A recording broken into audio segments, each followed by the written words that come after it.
researchers, I am Sir Arvin, and for today's video, I will help you create your conceptual framework.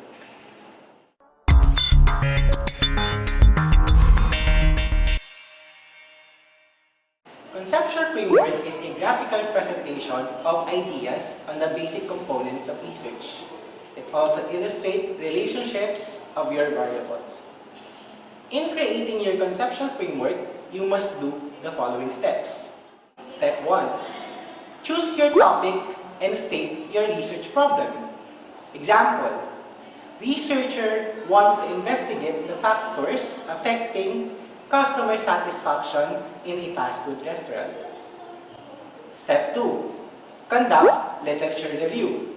For example, researcher reviews all related literatures about factors affecting the satisfaction of a customer. Step 3.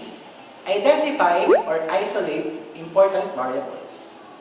Based on the RRN, there are several factors affecting customer satisfaction.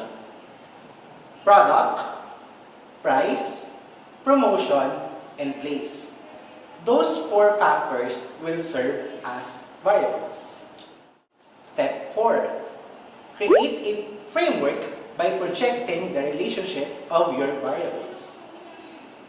As you create a diagram, you must know how to use the lines, arrows, and orientation of your graph. Example, if you want to show the causal relationship, connect your variables with arrows. Use a line if you want to show the correlation of your variables. Another, if you want to show a process, you create your graph horizontally. If you show the components of an idea, you can draw your diagram vertically. Step 5. Include narrative. Once you're done with your diagram, provide a narrative to explain it.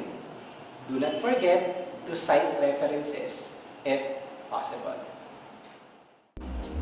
That's it, researchers. Remember, if you make a conceptual framework, you must follow the steps.